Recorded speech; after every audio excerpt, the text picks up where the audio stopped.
Hi gang, welcome to another episode of Aiming for Scratch. And before I start, I just want to say thank you so much for the lovely kind words about my update from last week. So glad to be back literally in the swing of things. No more golf jokes, I promise you. But anyway, so this week I was very lucky enough to be invited up to the amazing golf resort up at the Gleneagles resort there in Scotland to play in the Captain's Cup. The tournament put winning Ryder Cup captain Paul McGINLEY against Solheim Cup winning captain Katrina Matthews. A draw was made at dinner the night before for teams to see who they were playing with, so the invited guests like myself would be playing with a certain team, and for which team would be playing. So I was actually selected to play on Captain McGinley's team. As I said, the event took place up at Gleneagles at the legendary PGA Centenary course, home of the 2014 Ryder Cup and the 2019 Solheim Cup, both resulting in victories for Team Europe.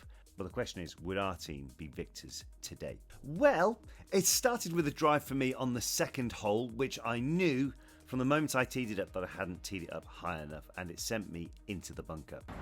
No, I see that down too low.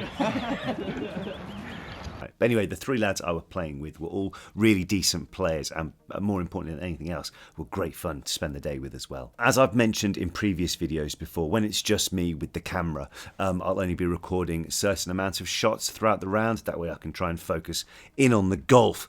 And you know what? It worked for some holes, but definitely not for others. Here's my drive on the par 3 fourth hole. Now there was wind coming in here from the right,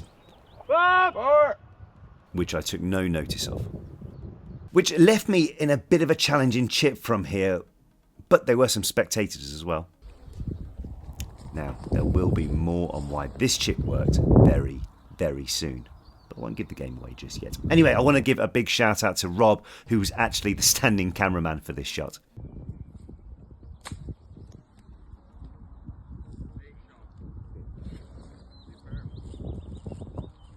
I made the putt to get the card looking a bit more respectable and, more importantly than anything else, some points for the team. After a couple of holes where we were dovetailing as a team, some guys coming in with points, others not. Unfortunately, I was the not on quite a few holes at this point, but I hit one of my better shots of the day into another par 3.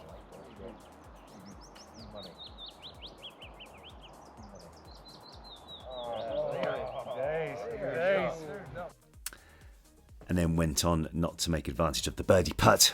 And then, shockingly, more than anything, getting frustrated and missing the birdie putt as well. So from potentially looking at 4 points for the team, I ended up just getting 1.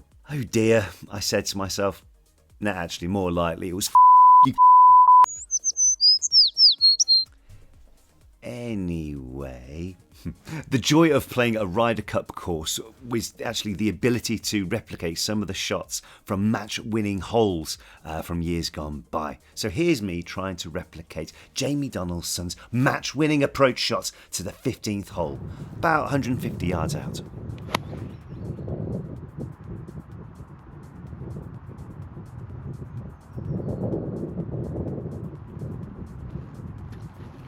Tried to get the finger point in there as well. Anyway, on to the 16th, where the sun was now shining and I got a very decent drive away, leaving me some 185 yards onto the green over some water at the front. Now this is a par 5, so I always think, go for it in 2.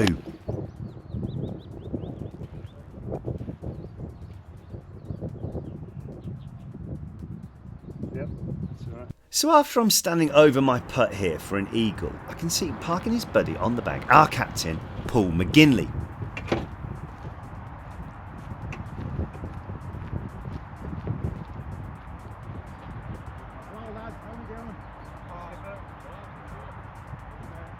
It was so cool to see the captain, Ryder Cup captain, parking his buggy up to see how his team, our team, are getting up, walking down the green to see how we're all doing, and making sure that we're getting the points that the team needed. One of the rules of the day that you can get the captain to take one of your shots for you. Now, as I lagged my eagle putt a little short, I asked Paul to take the 4-foot putt for birdie, but he insisted, no, birdie putts you need to take.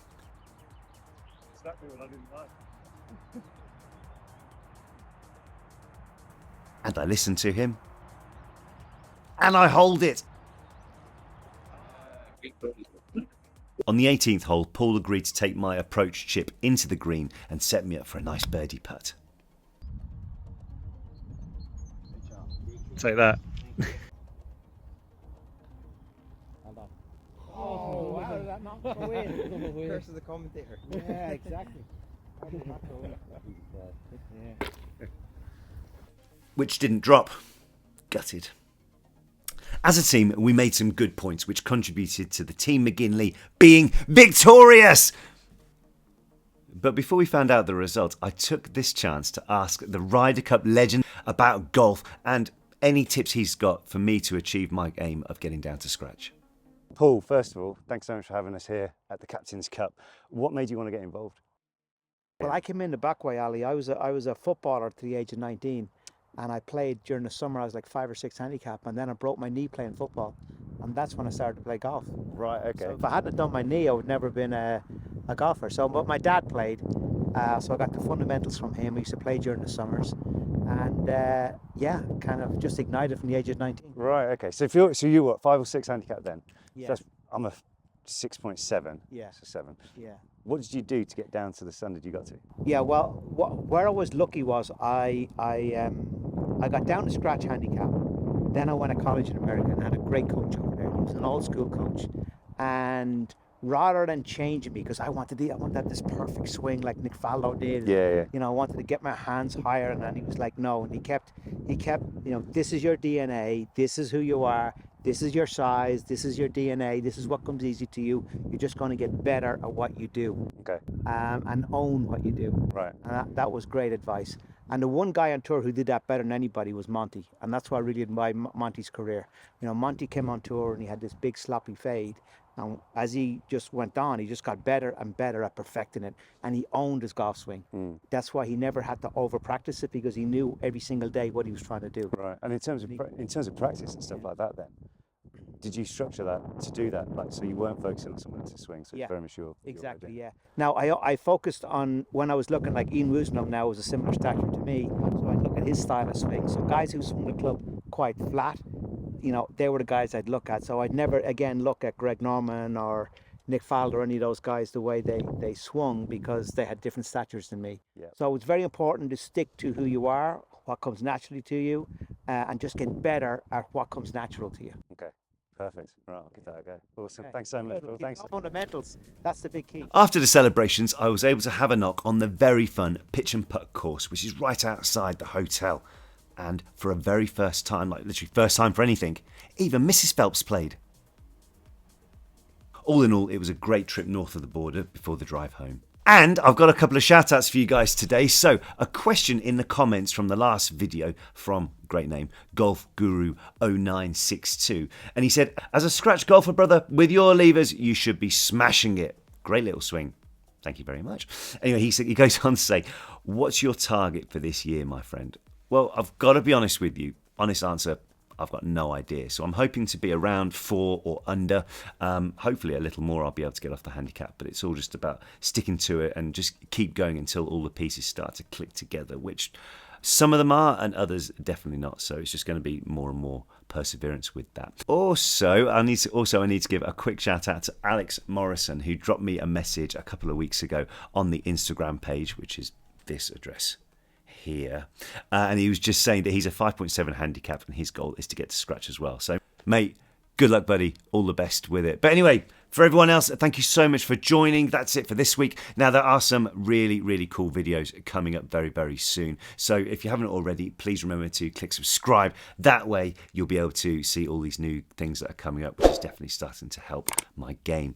Anyway guys, until the next video comes out, which will be very soon, thanks so much for watching. Keep practicing, keep being your best, and keep aiming for scratch.